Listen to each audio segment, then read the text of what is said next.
Guys, welcome back to the third and last episode. As promised, the bathroom's coming up. The floors are next, then the bedrooms. Lastly, the rest of the externals. So if you want to see how we finished our DIY house, keep watching.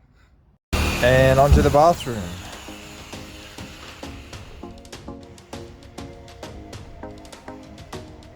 Right, onto the waterproofing. As you can see, polyurethane.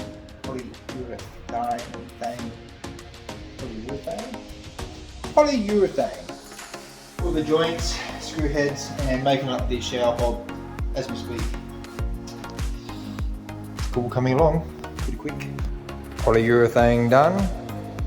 Waterproofing time.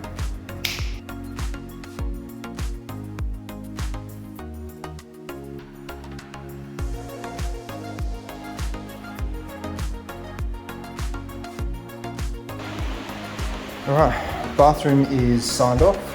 Waterproofing is good. Doing the screed. Onto the tub.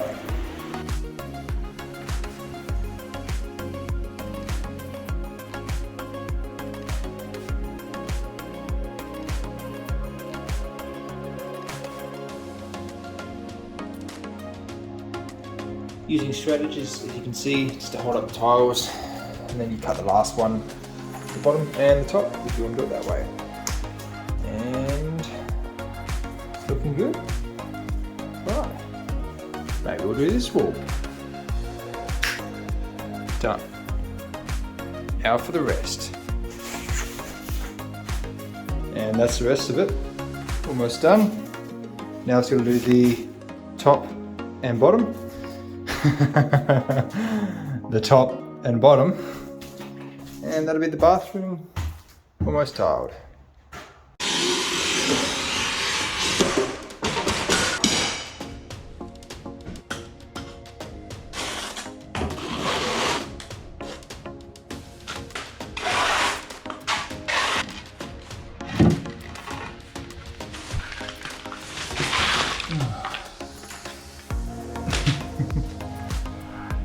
I've pre-cut all the shower tiles just to make it easier when gluing, to have it all exact and ready to go. It makes it quicker. And popping the glue in and setting the tiles. It'll take more than that.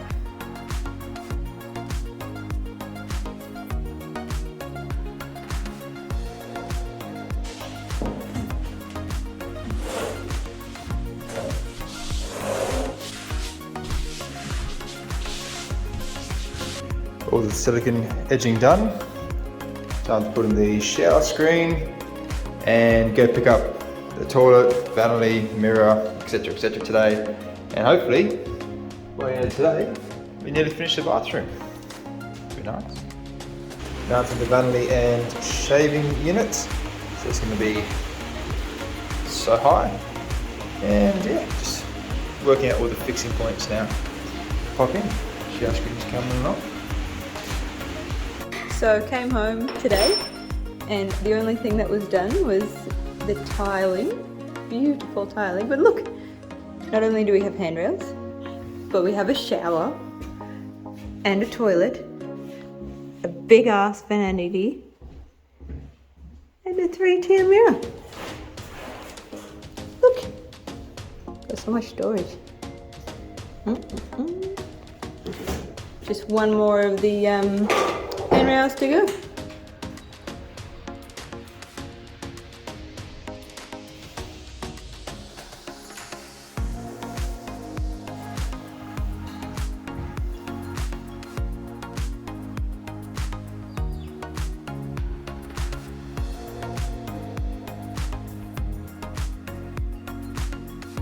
And time for the laundry. Waterproofing done, onto the tiles. Ready for the dryer and washing machine. Right, onto the floor, so we've got to scrape all the crap off it, all the little high bits. Then we've got to fill the low bits with just a filler like the screw heads and whatnot, and then we've got to sand the joints because they have slightly risen just because of the way it is moisture and all that. And then we put the planks down, leave them overnight to acclimatise in their position, and then the next day glue it all on. So hopefully we'll have floors in this weekend.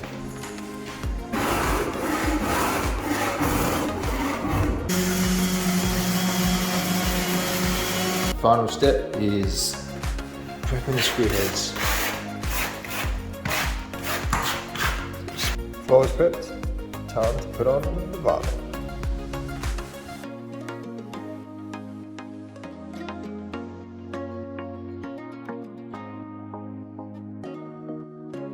Floors are in. Now I've got to lift them up and glue them down so they will never move. Yeah, doesn't look too bad for wood. Floors in. Time for all the mouldings and trims around the windows and skirtings, and that's it. Whoop, whoop.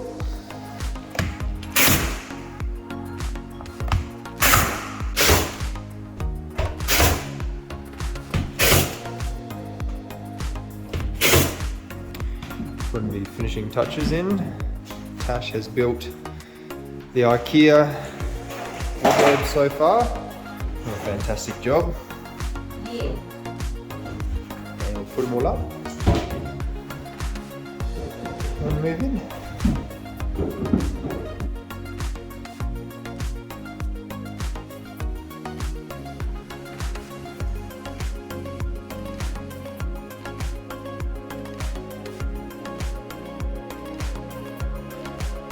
Nearly finished, just got to do the skirtings, but we've reached our move-in date, so I'll finish the rest of it as we move in.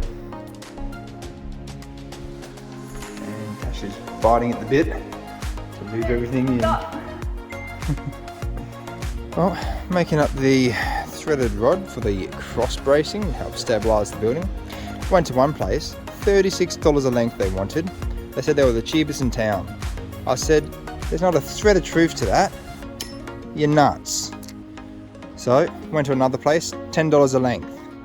Well, buckle yourself up, enjoy the video.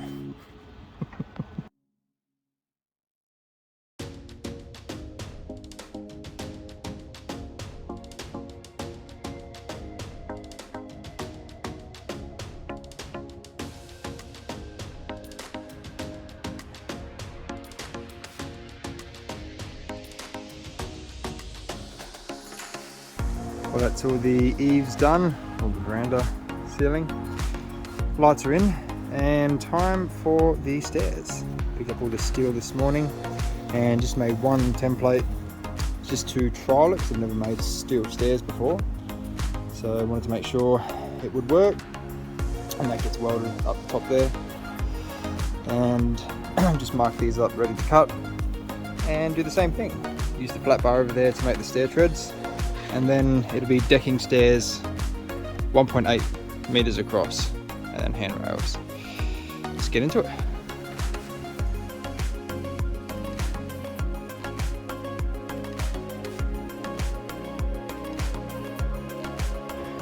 Stairs are pretty much done, and now we need handrails.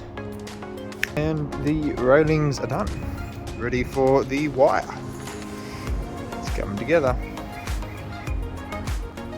And the wire balustrades are done. They look quite nice. Don't obtrude the view much at all. They did take a while though.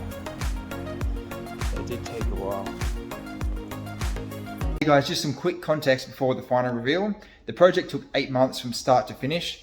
It came in just under 100,000 on the budget, and because it was almost entirely DIY, I was able to afford a few more luxury items such as the beautiful kitchen behind me, full solar installation, the floor to ceiling wall tiles, etc., that you normally wouldn't get for $100,000 for a 2-bedroom house, at least Australian dollars. So if you've ever thought of doing DIY yourself, you can save yourself a lot of money and definitely will learn a lot in the process. So without further ado, enjoy the final reveal. Thanks for coming along. Cheers.